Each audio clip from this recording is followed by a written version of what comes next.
Hello friends, welcome back to my YouTube channel Dawani classes. Guys, इस video में हम discuss करेंगे जो आपका एचपी टेट नॉन मेडिकल का एग्ज़ाम हुआ है अभी थोड़ी देर पहले 12 दिसंबर 2022 को, उसकी child psychology sections. Other sections भी हम डिस्कस करेंगे थोड़े टाइम के बाद, उसकी वीडियोस भी आपको मिल जाएंगी। मेरे पास यहाँ पर सीरीज़ बी का क्वेश्चन पेपर है। अगर आपके पास कोई और सीरीज़ भी है तो आप क्वेश्चन देख सकते हो, आगे पीछे क्वेश्चन होंगे वो आप मैच कर लीजिएगा। मैं कोशिश करूँगी कि सभी क्वेश्चन के आंसर सही बताऊँ आपको, बट फिर भी आपको लगता है कि किसी क्वेश्चन का आंसर गलत है तो आप उसको कमेंट कर सकते हो। We will discuss about that. Okay, so शुरू करेंगे फर्स्ट क्वेश्चन के साथ। As a teacher who firmly believes in social constructivist theory of love Vygotsky, which of the following method would you prefer for assessing your students? आपने question पढ़ा है, मैं direct आपको answer बताऊंगी। Option A, collaborative projects. Option A is the right one. Next question, the way we perceive ourselves and the ideas we hold about our competencies and attributes is called. Right answer is option C, self concept हम इसको बोलेंगे। अगला प्रश्न है, according to Jean पियाजे which of the following is necessary for learning? इनमें से क्या जरूरी है लर्निंग के लिए? Right answer is option A, active exploration of the environment of the learner. Next question, in the process of learning dash motivation.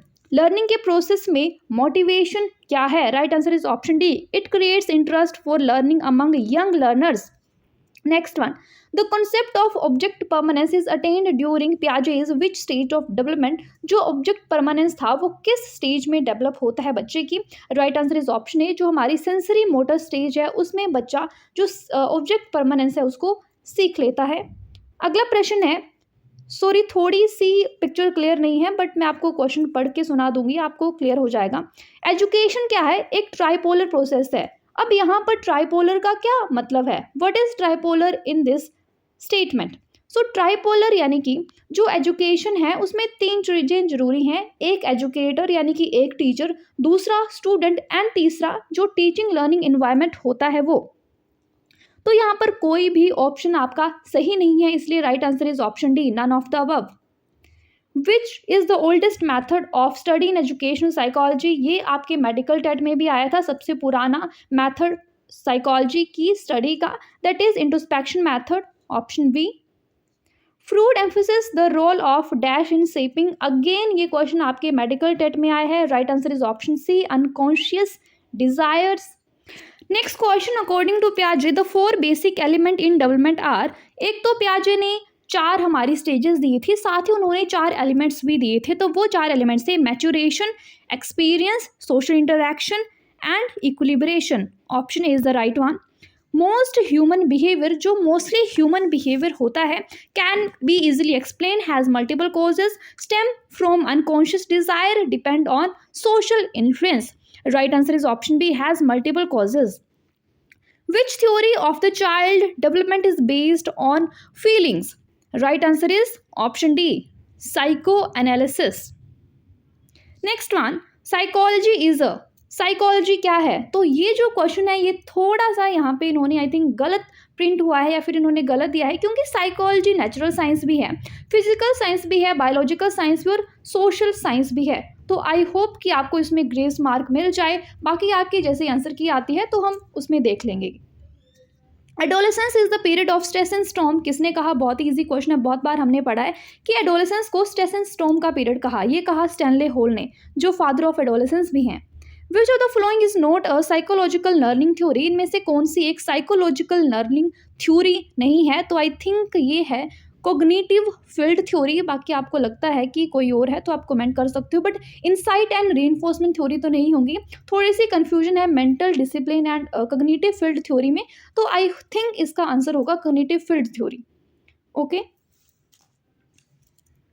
Next question, question number 15, which of the following theory is associated with law of effect? आप सभी ने पढ़ा है, law of effect जो है वो Thorndike की theory से रिलेट करता है।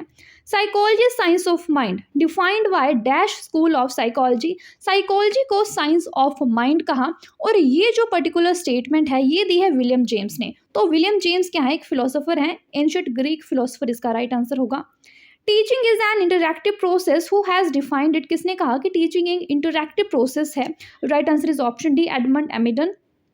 Next one, defence mechanism are created by. Defence mechanism कौन क्रिएट करता है? It is created by ego. जो सिगमंड फ्रॉइड की थ्योरी थी उसमें इसकी बात की गई है। Which method help to study children with specific need, case study method है जो हेल्प करता है उन बच्चों को स्टडी करने के लिए जो स्पेसिफिक नीड वाले बच्चे होते हैं। Projective techniques are used in, आंकलन करने के लिए प्रक्षेप्य तकनीकों का उपयोग किया जाता है। राइट आंसर इज ऑप्शन ए, जो पर्सनैलिटी टेस्ट होते हैं वो, जैसे रोशा-एंक-ब्रोड टेस्ट हैं। इवैल्यूएशन क्या है, क्वालिटेटिव है, क्वांटिटेटिव है, दोनों है, none of the above. So evaluation दोनों है, क्वालिटेटिव भी एंड क्वांटिटेटिव भी, option C. 4 distinct stages of children intellectual development was identified by, 4 stages किसने दिया, अभी हमने पीछे बात की, जीन पियाजे ने 4 स्टेजेस दी बच्चे के डेवलपमेंट के लिए। Ability to learn by observing a model और receiving instruction without reinforcement is called, right answer is option B, social learning हम कहते हैं इसको। अगला प्रश्न, in psychology case studies are use to, psychology में केस स्टडीज का यूज क्यों किया जाता है, right answer is option C, to draw general conclusion about the behaviour of the client. Next one, psychology is defined as the scientific study of, ये भी repeated question है, medical TET में पूछा गया था। It is the scientific study of mind and behaviour. The feeling of shame and pride develop in this stage, जो हमारी Erik Erikson की थ्योरी है जिसमें शेम एंड डाउट एक स्टेज आती है, कॉन्फ्लिक्ट अराइज होता है, वो किस स्टेज में आता है, तो ये आता है हमारी इन्फेंसी में। और आप अगर प्रॉपर मंथ्स या फिर ईयर्स के बारे में बात करें तो इट इज़ 18 मंथ्स से चलती है ये स्टेज 3 ईयर्स तक, 1.5 साल से 3 साल तक। तो 1.5 साल से 3 साल की बीच की जो एज है ये आती है हमारी इन्फेंसी पीरियड में। Okay, option B. 27 continuous and comprehensive valuation include, क्या सीसीए जो है उसमें स्कोलास्टिक अचीवमेंट आती है, को स्कोलास्टिक दोनों आती है, नन ऑफ दीज, तो इसमें आती हैं दोनों, स्कोलास्टिक भी, को स्कोलास्टिक भी, करिकुलर भी, को करिकुलर भी। Which is most essential for learning, learning के लिए सबसे इंपॉर्टेंट क्या है, डिजाइन टू लर्न, सीखने की इच्छा। Which of the following statement is false, इनमें से कौन सी ऐसी स्टेटमेंट है जो गलत है, तो मैं डायरेक्ट आपको आंसर ही बताऊंगी। Right answer is option C, too much competition in school cause better mental health. तो ये स्टेटमेंट गलत है कि अगर बहुत ज़्यादा कंपटीशन होगा स्कूल में तो बच्चे की जो मेंटल हेल्थ है वो बेटर होगी। सो दिस इज रॉन्ग, बाकी अदर स्टेटमेंट्स सही हैं। Last question, a teacher should make an attempt to understand the potentialities of his students, which of the following field is related to this objective, right answer is option B, जो हमारी educational psychology है it relates with this statement. Okay, so guys that's all for this video. इस video में हमने discuss किए 30 question आपकी child psychology की, HP TET non medical की। अगली वीडियो में हम डिस्कस करेंगे इसकी जीके सेक्शन। इसके लिए चैनल पर बने रहिए। वीडियो को लाइक नहीं किया तो प्लीज डू लाइक, चैनल को सब्सक्राइब नहीं किया तो सब्सक्राइब करके जाना, and also share this video with your friends too. Thank you so much for watching, bye bye, take care.